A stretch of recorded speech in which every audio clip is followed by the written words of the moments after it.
2020. Le monde est frappé par une pandémie.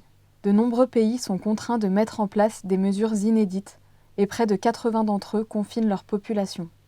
La France, et son système hospitalier déjà bien affaibli par des années de politique libérale, ne fait pas exception. Un peu partout en Europe et dans le monde, des brigades de solidarité voient le jour pour faire face à la précarité et à l'isolement grâce à l'entraide populaire. L'hiver suivant, alors que la situation sociale ne fait qu'empirer, les brigades de Saint-Étienne se lancent dans une nouvelle initiative.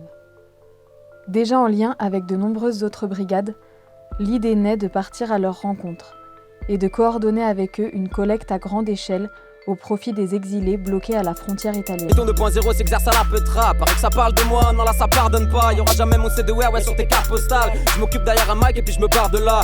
Nous sommes les brigades Aubervilliers-Pantin. On est la brigade Ménilmontant. Brigade de la place des Fêtes. Le R c'est pour citer des petites bêtises. J'arrête de me livrer, ouais cette fois-ci on se libère. J'ai quelques flashs d'hier. C'est la brigade de solidarité populaire de Saint-Gilles. De la brigade de Liège. C'est la brigade de solidarité populaire de Namur. On a la brigade de Lille. Ici on a la brigade de solidarité populaire de Montreuil, Bagnolet. Brigade de solidarité populaire de Troyes. Je t'écoute là sans ma taille de bière. J'écoute ta pseudo bien pensance et je crois que je me tape des barres. T'écris depuis la tendance, qu'est-ce que tu me parles? Ici on est à Besançon. Les brigades populaires de Genève.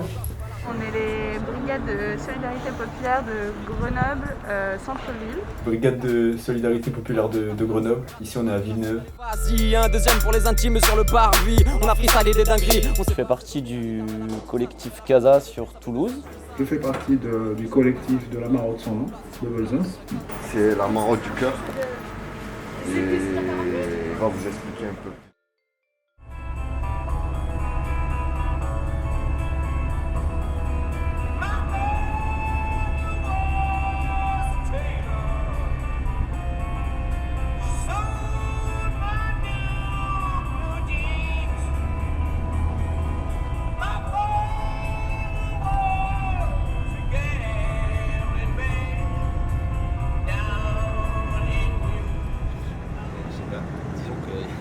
On a perdu une plaquette de frein, on peut dire ça comme ça.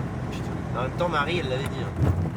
Marie avait dit qu'on allait être bien brave. Pas manquer. Et là, gauche.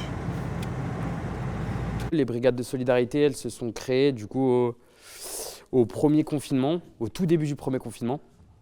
C'était inspiré des brigades italiennes qui avaient été créées par les milieux militants en Italie. Je pense que vous comme moi, comme plein d'autres camarades, on se dit, comme j'imagine vous, pendant le confinement, au début, en fait, qu'est-ce qu'on fait, comment ça se passe? Et en fait, il y a eu plein d'initiatives partout, mais où est-ce qu'on se situe politiquement par rapport à toutes les initiatives aussi d'aide, les initiatives humanitaires et tout ça. En fait, c'était pas ça que... Moi, je voulais pas faire ça et je pense que plein de camarades, on n'avait pas envie de faire ça en fait. On avait envie que ça aille plus loin que ça. Alors la brigade de Place des Fêtes, elle s'est créée pendant le confinement, je pense, comme beaucoup d'autres brigades. Ça s'est fait autour d'un noyau de militants qui se connaissaient un peu, donc des gilets jaunes, des militants antiracistes, des militants écolos, des syndicalistes. Et puis ça a aussi ramené d'autres gens, des habitants, des voisins, qui se définissaient pas forcément eux-mêmes comme très politisés, mais qui avaient envie d'aider tout simplement, et puis qu'on sentit qu'à un moment donné, il fallait s'entraider, quoi, parce qu'on était tous refermés sur notre localité. Enfin, moi, par exemple, je suis pas arrivée aux brigades en me disant « Oh, j'ai envie de participer aux brigades ». C'est plus, j'ai une copine qui m'a demandé si je voulais bien faire des livraisons à vélo pendant le confinement pour pouvoir donner des colis alimentaires. Et puis, j'ai appris à connaître... J'y allais assez souvent, et c'est comme ça que je me suis introduite dedans. Et je pense qu'il y a pas mal de gens qui, par du bouche à oreille, ont commencé à intégrer en fait, les brigades. On aurait aimé exister pendant la grève des retraites, on aurait aimé pouvoir faire des grandes soupes populaires au piquet de grève qui était aux quatre coins de Paris pour les bloqueurs. On est vraiment dans la tradition en fait, de ce que pouvaient être les réseaux de solidarité de gauche pendant la guerre d'Espagne, les réseaux antifascistes qui étaient déjà présents. C'est ça, c'est que c'est un quartier dans lequel quotidiennement on est, où pour certains on travaille, où on vit, et du coup avec lequel on avait déjà des liens préalables Donc on n'a pas déboulé de nulle part.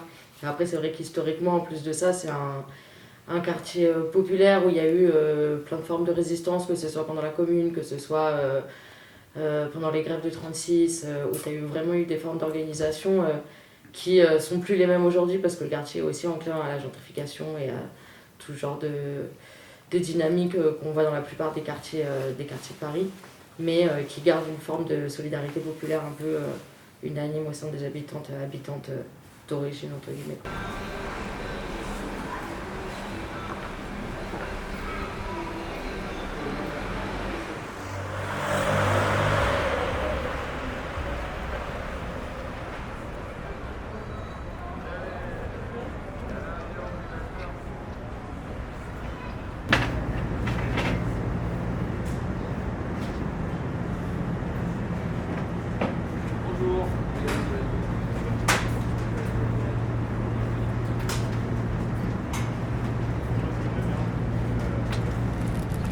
Ouais.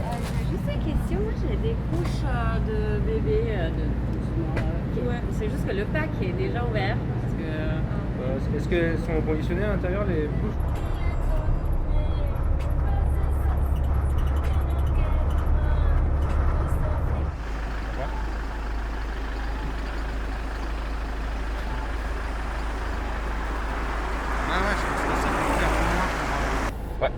Ouais, c'est ça. C'est charmé. En fait, ça va être à droite après le métro. Du coup, en fait, ouais, nous, il va falloir que je pense. Bon, on n'y est pas encore. Je pense qu'on ira à Montreuil pour 18h30 plus. Je vois avec lui. Et elle est dispo à quelle heure pour 17h30, donc ouais, elle finit à 17h. Ouais. 8 €.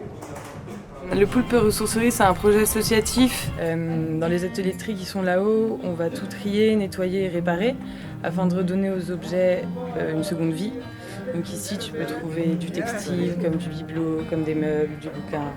Enfin, il y a absolument tout. C'est vraiment une espèce de grande poubelle dans laquelle il y a beaucoup de trésors. Qui s'appelle quoi ton nom? Les trois frères, tenus par des Kabyles. Et qui fait aussi hôtel, mais hôtel où tu vis, quoi, pas hôtel où tu passes les vacances. C'est un peu une institution du quartier. C'est vraiment une institution du quartier. C'est tout le monde vit très mal la fermeture des bars là, tu vois, parce qu'il n'y a pas les trois frères. Et les mecs, ils nous ont prêté leur cuisine pro pendant 3 jours par semaine, un truc du genre. Du coup, ici, on est au 38 au centre social Tchoukar. C'est un lieu qui est occupé depuis maintenant 6 ans. C'est un centre social de quartier qui est pensé par et pour les habitants du quartier Saint-Bruno. Saint-Bruno, c'est un quartier de primo-arrivants historiquement.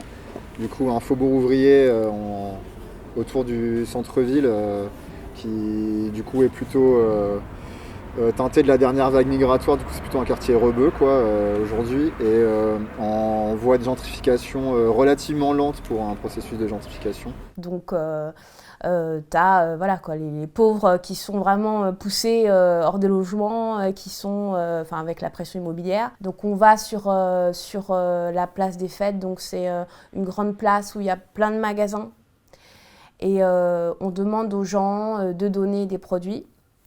Et comme on n'a pas de lieu de stockage, parce que nous on n'a pas de local, toutes les semaines, avec des voitures, on amène ça dans un lieu. Alors ça peut être un foyer pour femmes précaires, ça peut être un foyer de jeunes travailleurs, ça peut être un camp, parce qu'ici il y a beaucoup de camps quand même. Il y avait un besoin de lieu de stockage à proximité de la place des Géants où les colis sont distribués et l'envie de faire rendez-vous ensemble sur la place des Géants. En fait, c'est un quartier, déjà architecturalement, c'est très renfermé, c'est très coupé, c'est très...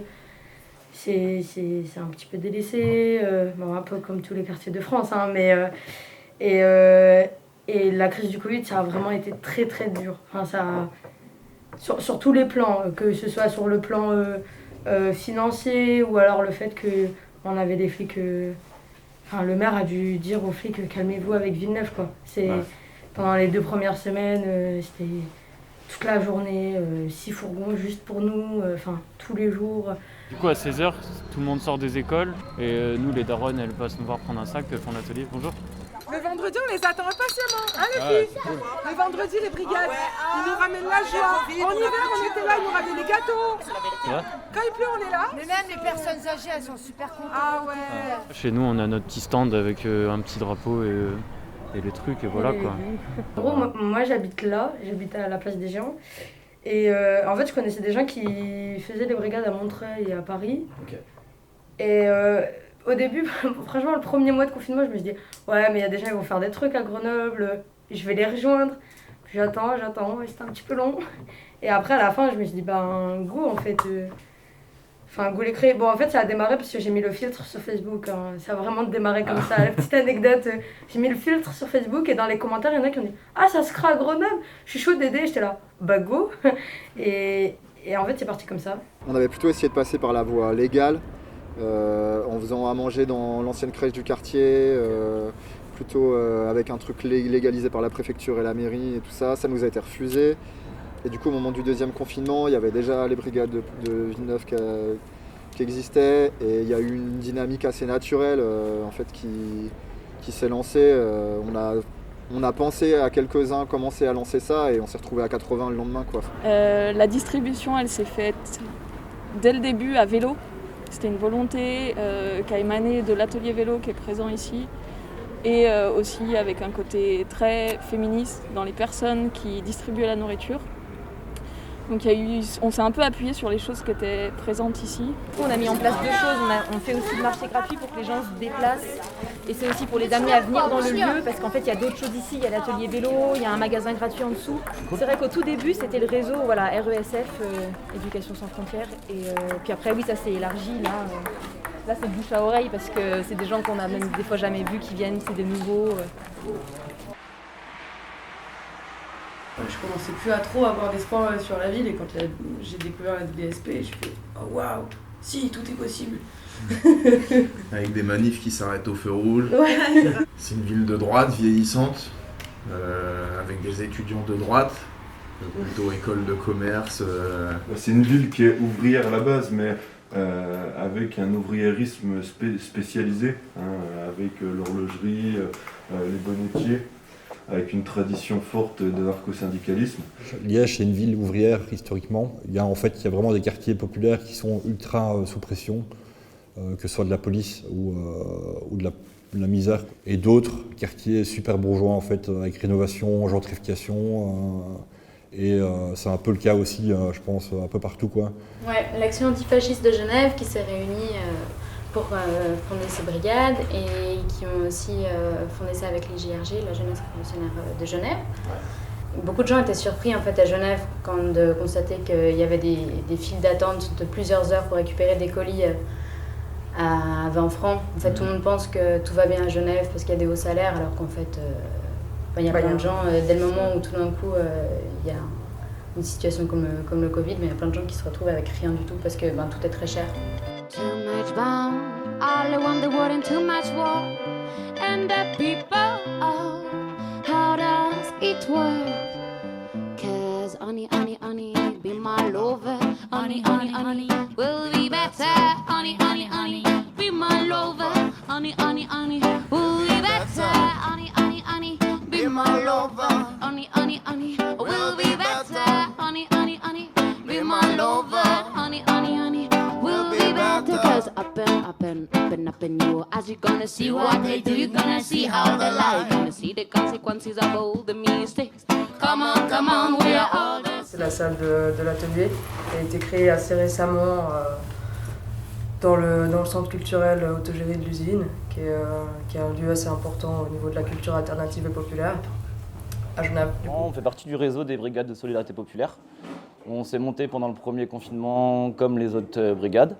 Et la différence qu'on a nous, c'est qu'on s'est appelé CASA du coup, qui est centre autogéré sanitaire et alimentaire, parce qu'on est dans un lieu en fait, un bâtiment qui est squatté par des familles depuis 2019. Tous les lundis soirs, on fait un repas chaud pour les gens du quartier, du coup, à partir de 17h. Et on sert le repas à 19h.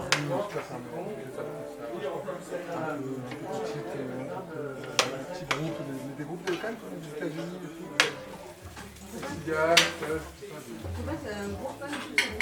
Ah ouais?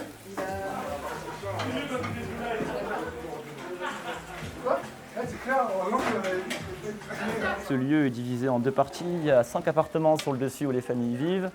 Et il y a, en fait, le lieu qui est exploité, c'est un ancien restaurant. Du coup, évidemment, la mairie veut nous expulser. On essaye de faire valoir le truc de dire le lieu était inoccupé. On en a fait un espace de sociabilisation dans le quartier, un espace de vie, un espace de discussion. Et en fait, vous voulez nous dégager pour en faire quoi? Parce que vous n'avez toujours pas de projet pour ce lieu, quoi. La première difficulté, c'est pour les MIF qui sont sur place, de dire mais déjà, vous allez la loger où? Qu'est-ce que vous allez faire en fait, quoi? Et sauf qu'il n'y a aucun projet pour elle. On a l'hôtel du 115 du coup aussi, avec qui on est en lien. Les gens viennent chez nous en fait aussi pour manger tout ça. J'ai connu le Casa en avril, mi-avril à peu près l'année dernière. En passant devant, ils servaient des repas. Du coup, j'ai vu du monde qui discutait. Je me suis arrêtée et donc j'ai pris mon premier repas. Je suis revenue les semaines d'après. C'est une période où j'allais pas très bien. J'étais en arrêt de travail. Et c'est devenu un peu un rituel. Depuis 1 an, tous les lundis, je viens prendre mon repas le lundi. C'est quasiment le seul repas de la semaine que je mange d'équilibré, de frais, qui me fait du bien. On rencontre plein de gens différents, d'horizons différents, que je n'aurais pas rencontrés autrement en fait, dans ma vie professionnelle ou dans mon milieu amical. Moi je sais que là par exemple je risque de perdre mon appart, c'est grâce au Casa que j'ai trouvé l'avocat qui va me défendre, pas grâce à mon assistant social. Okay. Les colis alimentaires aussi, je ne les ai pas par le biais de mon assistant social, c'est une fois par mois ici, tous les samedis que je les prends. Ça me plaît énormément d'aider les gens, qu'ils ont en fait besoin comme moi, comme tout le monde, quand ils sont venus au début. Du coup, moi aussi, ça me fait du bien en fait. J'aime trop parce qu'il y en a des personnes qui nous aidaient. Ouais. Ils m'aidaient moi et mon fils aussi parce que j'habite avec mon fils en fait. Et il y a des personnes qui m'aident et j'aime aussi d'aider l'autre. Il y a aussi un truc qui a été vraiment cool dans l'évolution des brigades, un peu dans ce qui s'est passé, ça a été aussi l'apport non négligeable des Green Angels, un des groupes de supporters de Saint-Etienne, qui nous a quand même bien filé la main et qui a permis à une période où ça devenait de plus en plus compliqué à gérer les brigades, à faire en sorte de continuer. Les Greens, ils ont fait plus pour le CHU de Saint-Etienne que l'État, quoi. Et Ados, c'est quoi du coup? C'est un centre social? C'est un mini-centre social, c'est un espace de vie sociale. Okay. Donc nous, initialement, on travaille sur des questions de scolarité, animation de vie de quartier, séjour, etc. Donc j'ai 2 filles du quartier qui viennent systématiquement au poulpe, près de la BSP, que je sois là ou non, c'est vraiment... et c'est ce que je disais, c'est que le poulpe, en tout cas la BSP, les a accueillis en fait, à part entière.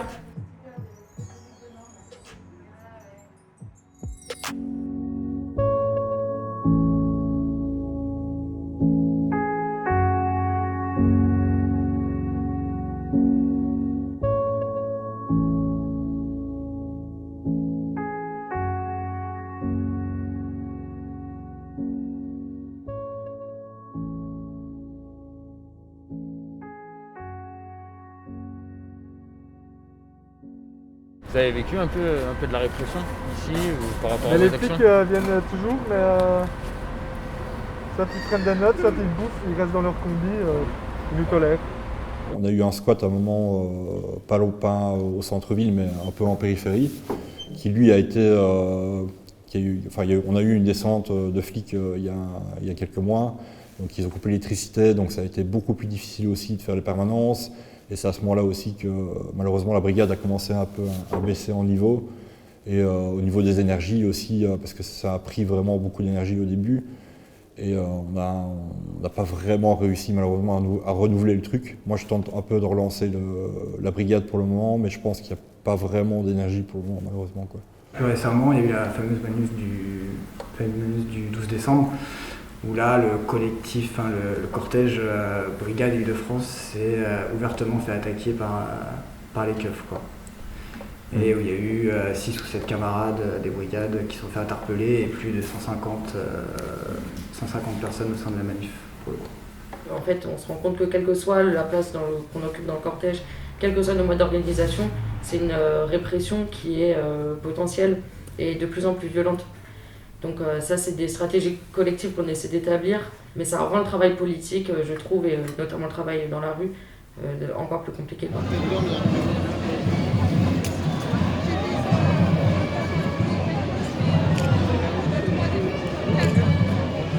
Ouais, c'est pas pire. Ouais, non mais ça va bien le faire. Hein.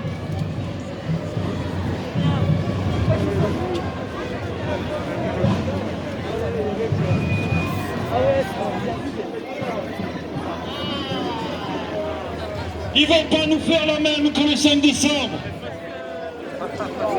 Et que le 12.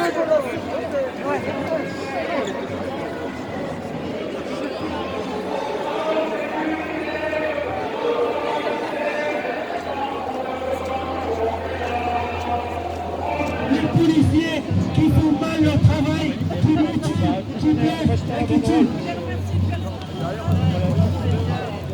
La police nous demande de circuler parce qu'ils ont peur.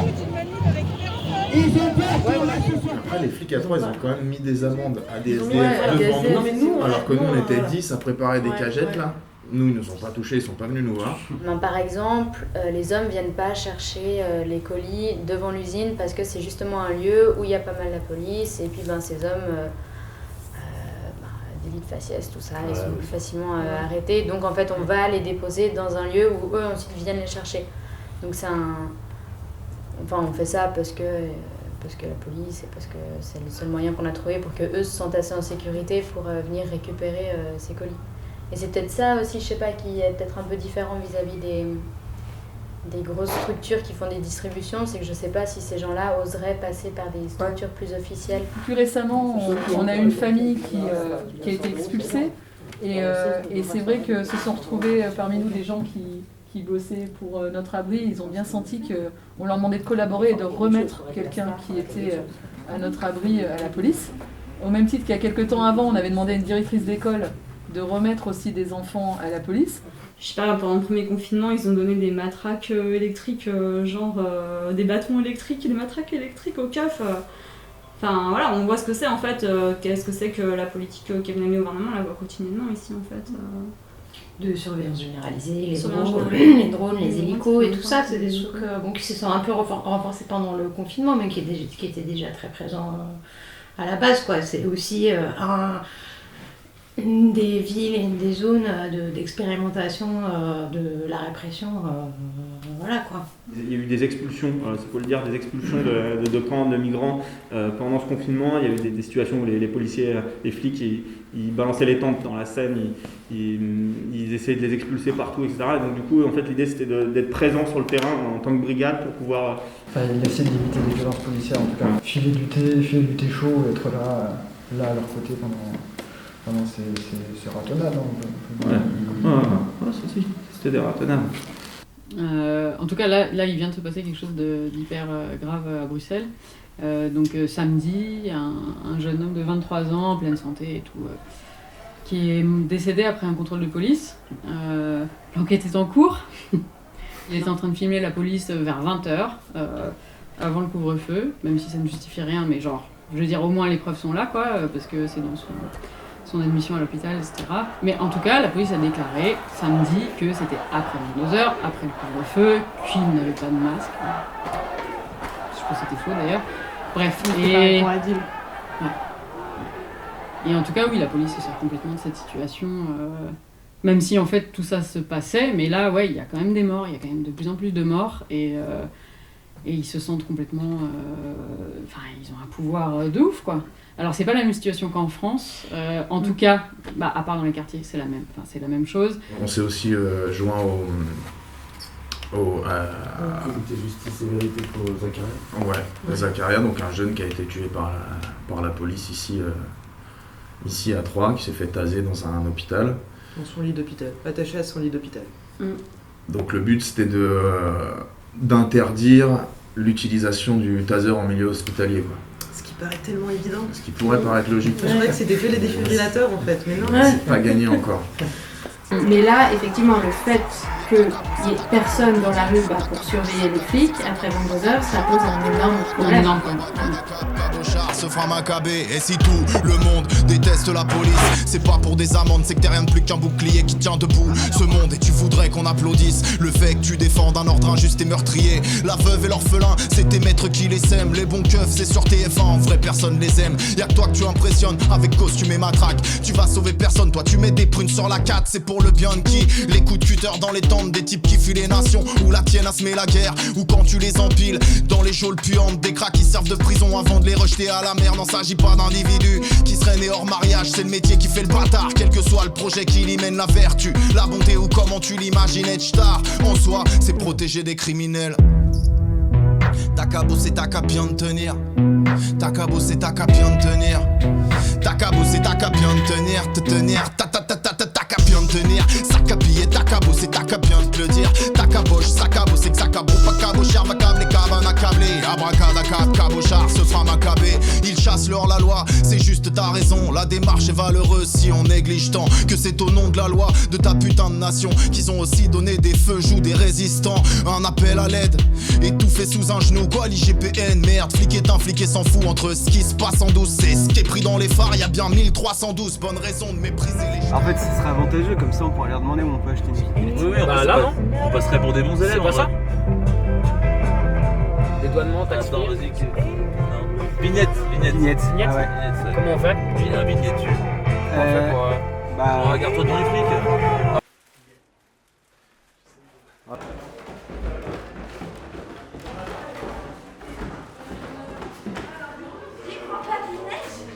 Je suis trop contente.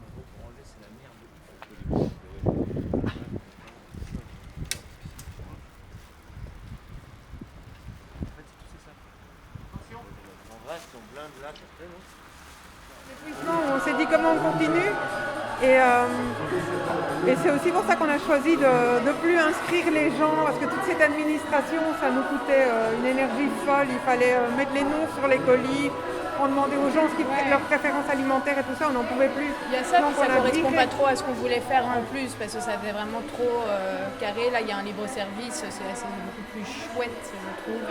C'est vrai. Ça permet, et puis ça, du coup ça a permis à pas mal de gens de nous rejoindre aussi. Elles viennent dire qu'elles n'ont pas à manger, tout simplement. Okay. Et on leur donne. Okay. Donc à partir de là, on ne juge pas la personne, si elle a les moyens ou pas véritablement. Comme d'autres associations qui se permettent de prendre des dossiers assez bien épais, nous on ne le fait pas ça. On part du principe que si elle en est arrivée là, elle vient demander de sa propre bouche, ça suffit. Il y a un espèce de besoin social, un besoin de lien social en fait qui est là et les gens ils se sentent un peu exclus, un peu délaissés, ça leur fait toujours très bizarre quand nous on arrive et qu'on leur dit non mais tiens nous on s'en fout, tu prends, on ne demande rien, tu fais ce que tu veux avec. Et ils sont là, wow, c'est bizarre tu sens pour eux de ne pas avoir à se justifier, à prouver quoi que ce soit. C'est-à-dire que les gens qui étaient à la rue, ils venaient faire des maraudes avec nous. Et souvent on avait la réflexion des gens de nous dire ah bah c'est bien, vous n'avez pas de chasuble, vous êtes pas, vous pensez pas comme différents de nous, voilà. On est quand même des militants, soit quand même antifascistes, ou en tout cas on a une vision du monde où on estime que personne n'est au-dessus de l'autre. Ça change beaucoup. Tu vois par exemple ici à Paris, il y a des gens qui font des distributions alimentaires. Je te donne l'exemple le plus provoque, avec de la viande de porc pour éviter qu'il y ait certaines personnes qui viennent manger. Voilà. Bah, eux, ce qu'ils font, c'est politique. C'est la politique d'extrême droite. Beaucoup viennent nous voir quand ils voient des personnages comme nous. Voilà, il n'y a pas vos cousins et vos cousines sans être déplacés. Mais quand on voit des barbus, on voit des femmes voilées, ils disent ils le font parce que bon, ils sont pratiquants, parce que c'est la religion, parce que pas du tout. Nous, on essaie de leur expliquer qu'à la base, c'est une culture et une éducation. Je veux dire, on a un peu tous vécu ici dans la misère, donc aujourd'hui, on donne ce qu'on nous a donné. Rien à voir. Après, il y a la religion qui rajoute un peu la sagesse dessus. Mais voilà. Mais à la base, c'est juste une question de culture et d'éducation. À Lille, c'était une initiative qui partait des milieux antifascistes en général, sans forcément qu'on puisse l'attribuer à une organisation particulière, mais oui, ça émanait des organisations ou en tout cas des courants antifascistes. Dans certaines organisations institutionnelles, on va demander un justificatif par exemple aux personnes bénéficiaires Chose que dans les brigades, on ne fait pas parce qu'on n'a pas cette question-là à se poser en fait. Et puis je pense aussi l'idée, c'est d'axer clairement sur l'entraide, la solidarité alimentaire, la solidarité sur les besoins sociaux au quotidien, ça c'est sûr, mais c'est aussi de les rendre publics et de les politiser. Ça, je pense que c'est la vraie différence. Alors pareil, on y arrive plus ou moins, mais en tout cas on a cette idée-là depuis le début, et c'est ce qui fait, je pense, une différence avec un autre type d'organisation caritative. Et ça, pour le coup, ça a été un peu l'élément central et toute la motivation des brigades de solidarité. Notre but, c'était, on fait ce genre de choses, mais sans aucune compromission sur le discours. Justement, on a une personne qui est là, mais on ne va pas l'identifier, mais qui est venue ici pour chercher des colis. Puis à force, ils ont rencontré quelqu'un d'autre qui cherchait des colis et qui était un peu dans la panne avec son appartement. Et lui, il était à la rue et ils se sont mis ensemble et ils logent ensemble maintenant, en colocataire. Donc il y a des trucs assez miraculeux qui se passent au niveau de la rencontre.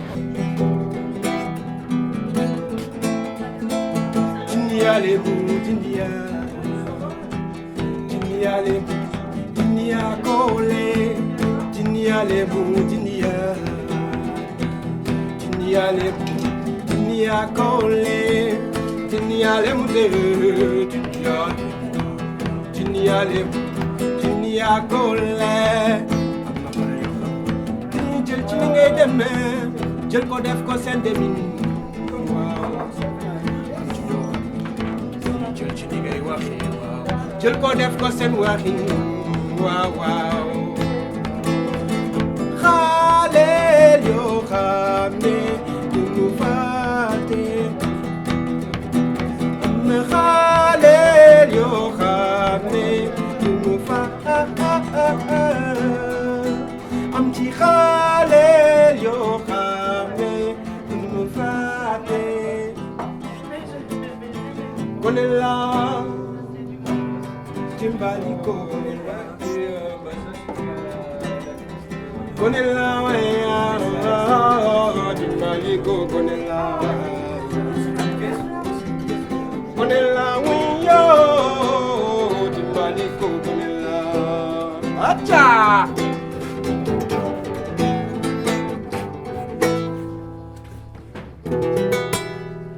C'est qu'il y a des lignes politiques qui sont établies, qui sont pensées, qui sont collectives et auxquelles on se tient.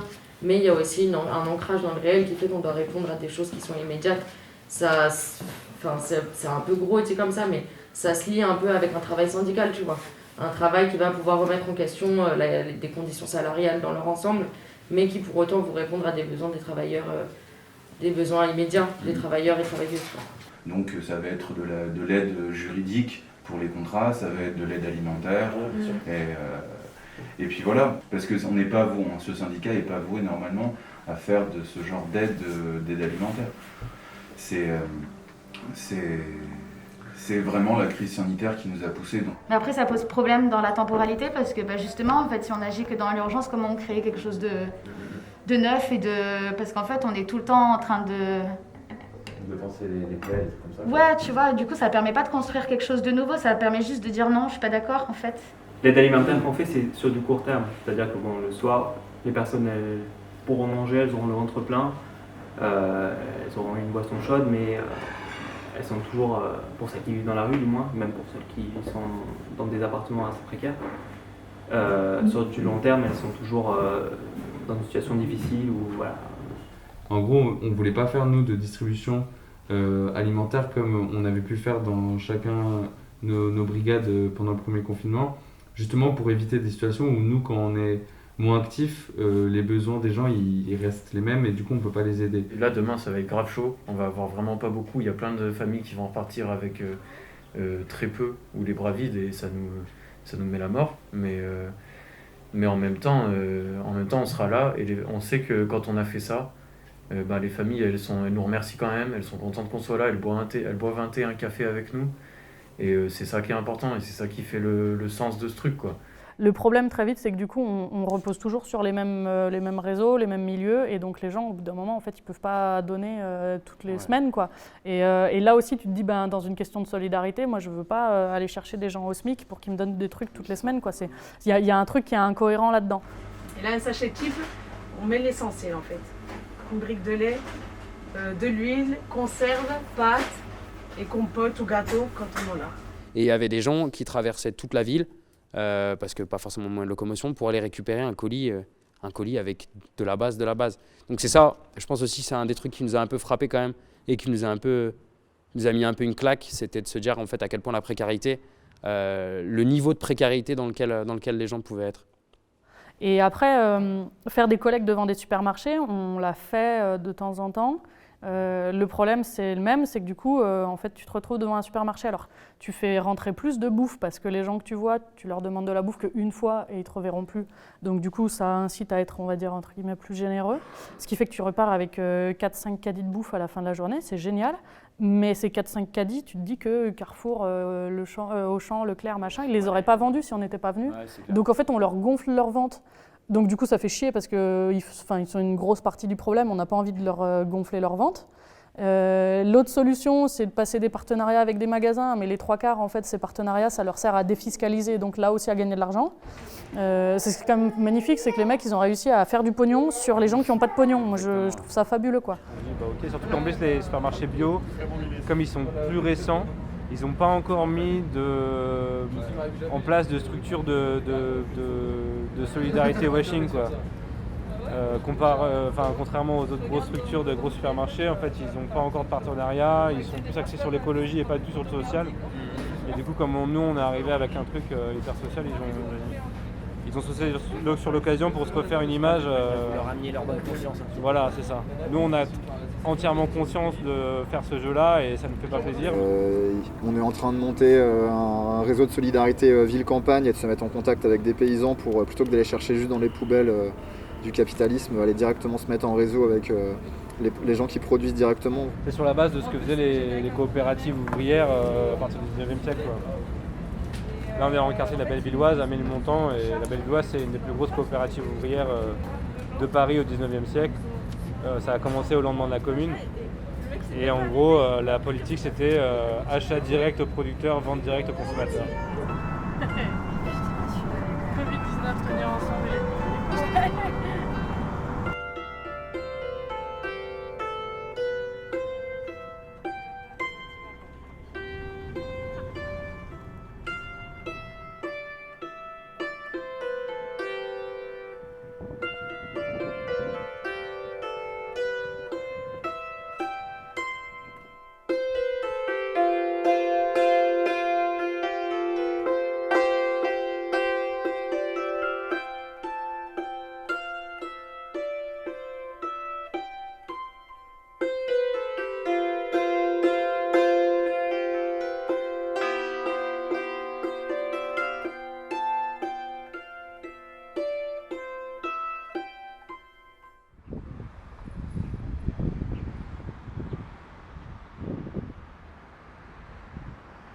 C'est une superficie phénoménale.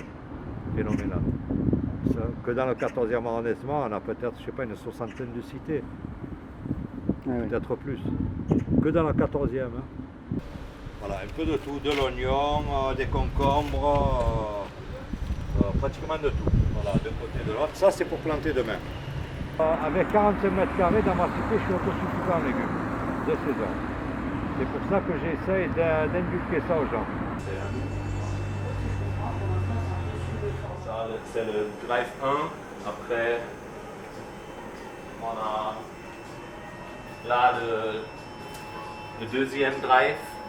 Vous êtes arrivé là comme ça en disant... Ah oui, moi je suis passée en voiture et j'ai demandé et on m'a dit bon ben écoutez, laissez-nous votre numéro de téléphone et c'est ce que j'ai fait. Et on m'a rappelé quelques jours après. J'étais toute contente à la maison et j'ai dit à mes enfants, je vais vous quitter. Maman, donc on peut dire que c'est quand même un travail parce que bon, beaucoup arrivent le matin, on part le soir et ne s'arrêtent pas à part pour manger. Donc en partant de là, je compléterai que c'est pas du travail. Parce que quand on est au travail, on a ce temps limité et on s'y tient, on est toujours là à regarder l'heure. Alors que là, on ne veut même pas regarder l'heure. Moi, j'ai enlevé ma montre. On bossait avec le collectif des couturiers et couturières aussi. C'est des couturiers et couturières qui étaient au RSA en train de se galérer à faire des masques pour l'hôpital public. Et c'était la période où ils faisaient des gros achats de LBD en même temps. Il y a beaucoup de précaires parmi nous.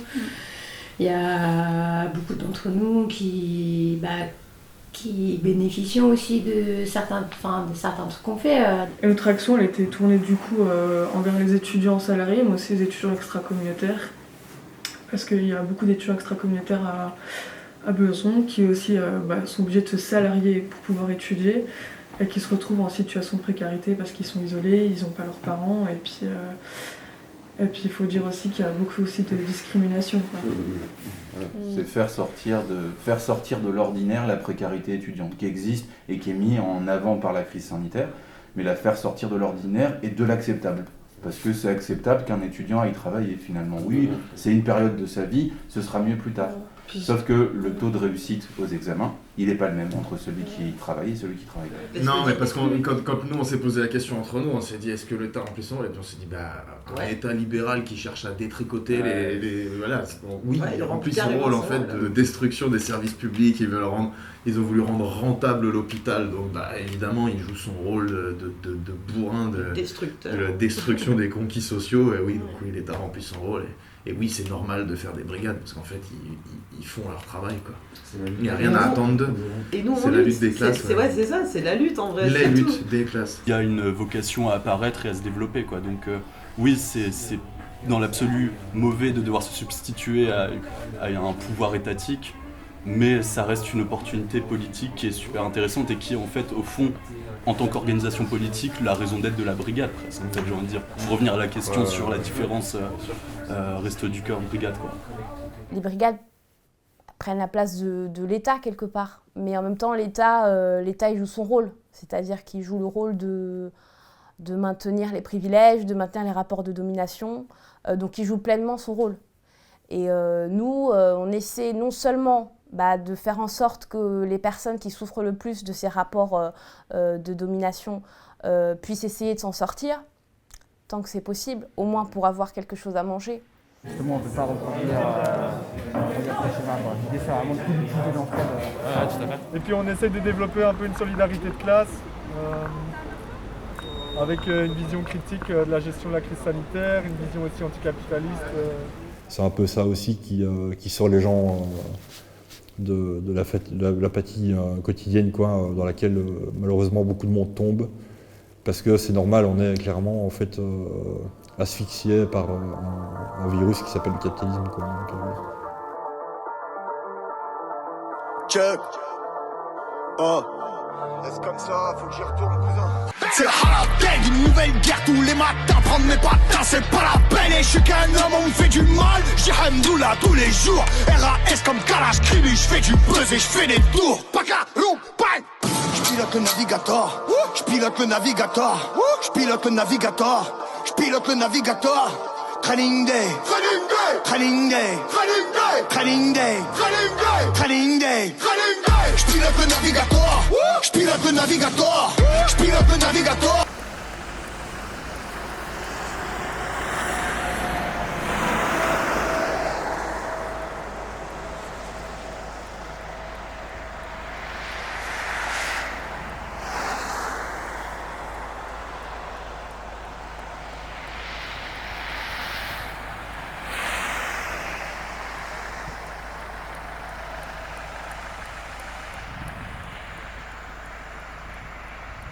La petite voie pour se rappeler qu'on est en panne sur l'autoroute.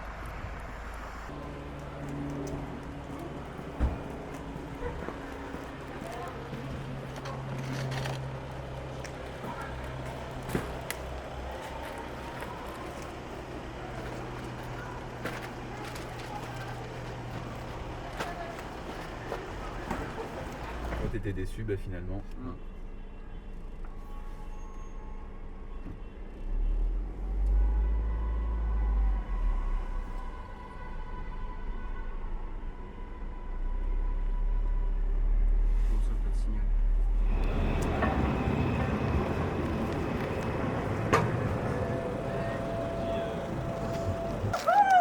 Qui est un pseudo d'ailleurs, parce que ça connaît tout le monde. Ah ouais? Ouais, mais quand c'est un pseudo. Bon bah go. Allez, c'est déjà pas mal. On peut passer pas mal, non? En vrai, ouais, va falloir qu'on peut-être fasse là-bas. Que Sni. Non mais je vais aller tout dans... Tout ça n'a aucune valeur. Ce qui se passe sur Internet n'a aucune valeur. Et puis comme il a été réélu, il est là, il est en place, il n'y a aucune raison qu'il bouge. Oui. Ah parce qu'en fait...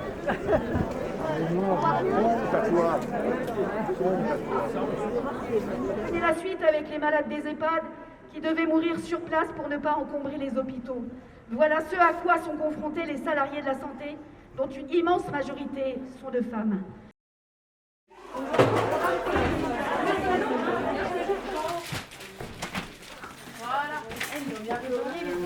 Ouais, une petite centaine de familles, quoi. Et puis il y a les femmes du foyer. Et c'est vrai qu'en fait, on s'est fait un petit peu dépasser par ça, quoi, parce qu'on a 50 numéros et on n'a pas assez. Jusqu'à parfois 120 colis par jour. Un lundi à 12h, le lendemain à mardi, on avait 60 étudiants qui s'étaient inscrits. On est une journée, tous les jours. On calculait environ 70 plats chauds. On distribuait à peu près 200 ou 300 personnes 2 fois par semaine. Il y a une quarantaine de familles qui viennent en fait récupérer des colis alimentaires. Maintenant, on est à 250 familles, quelque chose comme ça, nous, à Saint-Pé. En fait, on part sur une base de 1100 colis. Par semaine. Par semaine. Relativement récent là qu'on essaie de plus coordonner sur l'Île-de-France. Et après, il y a trop de trucs qu'on aimerait faire, mais on n'est pas assez, il faut du temps, il faut travailler pour payer son loyer. Donc ouais, on voulait faire des aides administratives, tout ça. Après, moi personnellement, je sais même pas gérer mes propres papiers, donc du coup, je sais pas. Oui, c'est d'autant plus compliqué. C'est chaud, quoi. On comprend bien. Nous, on aimerait en tout cas s'ancrer localement et un peu, j'ai envie de dire, gommer déjà le rapport sauveur-sauvé, quoi. Parce que c'est pas ça qu'on veut idéologiquement, évidemment. Et donc, plutôt que d'avoir une brigade propre à une ville en particulier, mettons, de s'ancrer localement et ultra-localement dans des quartiers, etc. C'est ça qu'on aimerait profondément, quoi. On n'essaye pas de les sortir des quartiers comme on dit depuis toujours, Marseille, ouais, il faut les sortir des quartiers, il faut les sortir des quartiers. Pas du tout. Tu veux passer un bon moment, tu veux venir manger un bout, on a des gâteaux, on a des boissons, on a le goûter pour les petits, ça leur fait super plaisir. Viens à l'après-midi, il y a des gens qui vont t'accueillir, il y a des gens qui vont t'accompagner, il y a des gens qui vont discuter avec toi. Et nous, on est là pour ça de toute manière. On aimerait élargir un peu le champ d'action de la brigade. Que les brigades deviennent un espace de sociabilité à part entière, quoi. Voilà. Je pense que c'est bien résumé. Ouais. Moi, j'ai mené mes neveux et nièces, ils sont comme ça. Je les ai menés, ils avaient 5 ans, à une maraude. Depuis, ils mangent tout. Ils mangent tout. Et quand ils ne veulent pas manger, tu te souviens la maraude? Et de suite, ils se mettent à manger. Ouais, ils mangent tout. C'est ce qu'il y a de bien avec les enfants, c'est pour ça que c'est bien de les mettre déjà dedans, de leur inculquer ça, de leur apprendre ça, de leur expliquer ça, parce que ça rentre. C'est des éponges, ça absorbe. Voilà. C'est beau, et en plus, c'est la manière dont ils le ressortent eux après. Et en plus, entre eux, qu'est-ce qu'ils doivent se dire, les petits? Ah, ça doit être beau, ça doit être magnifique ce qu'ils se disent entre eux. On aurait dû faire un duo de politique, tout le monde, C'est vrai que là, on est vraiment dans un deuxième temps où on sort de l'urgence, on fait peut-être moins de choses concrètes au quotidien. On est plus dans un truc de réflexion, c'est comment construire, comment continuer notre action à long terme contre l'État, contre les institutions. Enfin, vraiment comment on peut organiser localement cette contre-offensive, quoi. Et du coup, créer des brigades partout, c'est s'implanter dans des lieux et pouvoir en fait s'entraider en fait. Et c'est quelque chose qui paraît assez naïf, mais c'est un truc que la gauche parfois, j'ai l'impression, a totalement quitté au profit de manifestations avec des mots d'ordre généraux, mais qui sont déconnectés aussi des gens, quoi, sur leur vie réelle. À un moment donné, on fera un peu le bilan de ce qui est disponible pour que les gens aient de quoi se nourrir, et peut-être que ce qu'on fait en ce moment, on l'abandonnera au profit d'autre chose et autrement. Mais c'est sûr que pour moi l'idée, c'est ce qu'on essaie de faire en ce moment là, plusieurs mois après, c'est que ce ne soit pas uniquement une réaction spontanée à une situation exceptionnelle, quoi. C'est aussi vraiment pour moi l'important, c'est que ça mette en place des collectifs basés sur l'auto-organisation, qui ont un certain discours politique critique par rapport à l'État. L'urgence alimentaire, si tu veux, c'est quelque chose qui peut se régler en quelques jours. Il suffit juste de débloquer quelques petits budgets et prendre des décisions à un niveau, voilà, donc ça peut se faire en 2-2. Vous trouvez que c'est normal du coup ce que vous faites? Non. Oui et non. Oui et non. Oui, parce qu'on aime ça. Oui. Voilà. Et non, parce qu'on n'aimerait pas voir ça. Voilà. Du coup, dans un monde parfait où tout le monde pourrait manger, tout le monde pourrait se nourrir, tout le monde aurait l'argent pour vivre, ce genre d'organisation-là n'existerait pas, quoi. Donc déjà, essayer dans un premier temps de continuer à politiser le truc, à garder un aspect très politique au truc. Et puis après, une fois que ce sera bien politique, quand on aura rameuté tous les pauvres de Troyes derrière nous, après on va niquer le maire, dans un premier temps, puis après on monte sur l'Élysée. On essaie d'être sur une action plus globale, après c'est pas facile, parce qu'on n'a pas forcément de moyens, on n'a pas de local. Mais ça c'est un peu quelque part le message que j'aimerais bien passer si... quand des gens viennent nous voir par exemple et ils nous disent ils nous tapent sur l'épaule, bravo, c'est bien ce que vous faites, c'est génial et tout. Mais tout le monde peut le faire en fait. Nous par exemple ce qu'on fait quand on va chercher de la nourriture par exemple, on se met devant un magasin bio en se disant on va prendre on va essayer d'avoir de la nourriture bio parce que c'est pas parce qu'on est pauvre qu'on n'a pas le droit de bien manger ou d'avoir des choses de qualité. Derrière c'est une action globale un peu plus politique, mais on fait pas grand chose. On prend deux tables et on se met devant le magasin. Et la solidarité, elle se fait d'elle-même. Et moi, je pense que c'est super important parce qu'en fait, chaque brigade, elle a des choses à apporter différentes parce que le terrain, localement, est super différent. Donc, du coup, que les moyens qu'on a aussi, selon les opportunités que les uns ou les autres ont eu de trouver tel local, de rencontrer telle personne, que telle personne venait de tel orga, tel asso, tout ça. Donc... On aimerait bien réussir à justement créer un réseau vraiment de brigades, parce qu'on sait que ça existe, on est content de voir que les autres elles tiennent, mais c'est vrai que c'est dommage, ça manque beaucoup de communication au sein des brigades, mais c'est uniquement une histoire de logistique, parce que c'est pas facile, il faut réussir à mettre tout ça en place, ça prend du temps et c'est normal. Et puis que ça rende cet effet en fait recherché de c'est les brigades, c'est pas que là, c'est en fait c'est tout ensemble et on a tous le même but commun quoi et donc voilà. On se disait aussi que si on peut nous rejoindre des actions qui se font sur Saint-Étienne, tant mieux. Ouais. Et puis qu'à l'inverse, si on mène des actions là, qu'on puisse... Voilà, mais nous, on est vraiment ouverts à se mettre en lien avec tout le monde. Et comme on hésitait vraiment à se monter en asso ou pas, parce qu'on est aussi membre dans d'autres choses, moi j'aime bien aussi l'idée d'un collectif mouvant, réactif, qui a moins de barrières, moins de rigueur administrative. Voilà. On parlait tout à l'heure de complotisme et d'une vision un peu fantasmée, d'un pouvoir un peu ésotérique, impalpable, intouchable. Et du coup, c'est pas efficient d'analyser les choses comme ça. On peut pas lutter contre ça. C'est des chimères, on a déjà perdu, ils contrôlent les internets, les machins. Alors que si on observe un peu rationnellement, matériellement, de façon un peu matérialiste le sujet, on voit que oui, c'est des intérêts divergents, c'est humain. Mais le but, c'est de se battre contre un système, contre un fonctionnement, quoi, de faire s'écrouler ce machin-là. Et à la fin, tout le monde, il sera gagnant, même les bourgeois. Ils seront plus bourgeois.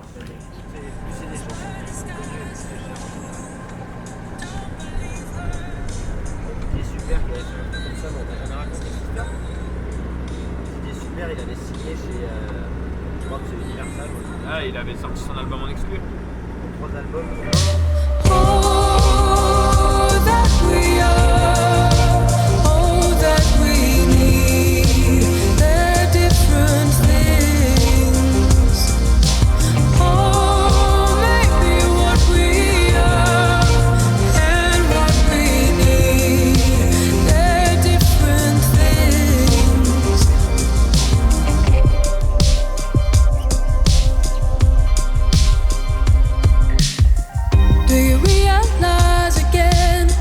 Chased an idea, healed on earth behind some broken creature.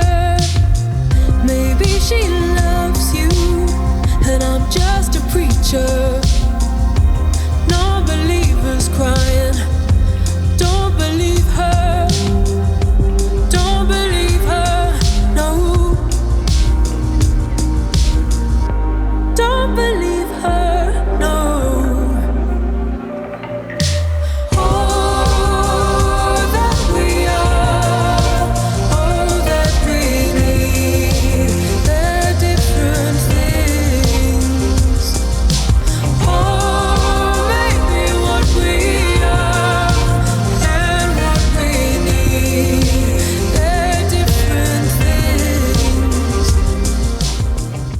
D'organisation de solidarité, en fait il y en a de partout et il n'y en a pas qu'à Saint-Étienne, il y en a vraiment de partout Et c'est comme ça que s'est posée la question de partir faire un film autour des brigades. Et puis en fait surtout de pouvoir faire en sorte qu'un jour on arrive à tous se rencontrer et pouvoir se poser des questions sur la suite, de faire un partage aussi de compétences entre guillemets, mais un partage de savoir, de tentatives, d'échecs et de réussites, et surtout en fait d'essayer de rendre commun un peu une sorte de projet qu'on pourra avoir tous ensemble. C'est pas pour être sous la coupe d'un chef qui nous dicte tout et qui fait la pluie et l'autre. Mais je trouve que ça soulève une autre question. On n'attend pas en fait que ça nous fasse des bonnes actions pour aller au ciel ou je sais pas quoi. En fait. Enfin, ça nous fasse des BA pour aller au ciel en fait. Quoi. Enfin, ça me donne un bon point. Comme le paradis, on veut le construire ici, maintenant, tout de suite. Voilà. Et pour vous, c'est quoi la suite des brigades? La révolution. Allez. Non, mais la transformation sociale, ouais. Créer un parti révolutionnaire. Mais la dimension politique, je saurais pas vous dire. C'est juste faire quoi. Jeunesse sous lacrymogène, recherche sa ventoline. L'histoire se répète, elle se rembobine. Maman, j'ai pas l'âge, j'ai train là, c'est pas grave, c'est le mabat pourvu que je me sente libre. Tambours de guerre sont nos ventres vides. 100 jours de grève, j'en ressens le prix. On est sorti casqué, masqué, gants de ski. C'est les JO d'hiver dans ton centre-ville. Je connais le tarot mais je prends le risque. Tout ce que tu gagnes tu le perds super vite. La tête dans les étoiles comme Nubé Hayes. J'ai pas la foi pour que tu m'ubé Hayes. Y'a peu de place aux ordures. La marmaille a grandi. Le feu glace et l'eau brûle. Même l'alarme incendie. Sors le micro quand le drapeau se lève. Y'a que les minots qui ont la bonne paye, c'est le son du chaos. Mégaphone dans la horde sous les canons à eau. Rêve, comment m'inquiète, il ramasse ton pèse à la traque, t'opelle et mes phrases t'oppressent. Refrain, j'ai pas de sang sur les mains, donc de toute manière de la paix, je n'aurai pas le Nobel. Ingouvernable, j'entends les loups en bas de chez moi. Ingouvernable, je crains qu'aujourd'hui je n'ai plus le choix. Ingouvernable, aucun problème, la peur n'éludera. En évitant la peste, ils ont élu le rat. Ingouvernable, j'entends les loups en bas de chez moi. Ingouvernable, je crains qu'aujourd'hui je n'ai plus le choix.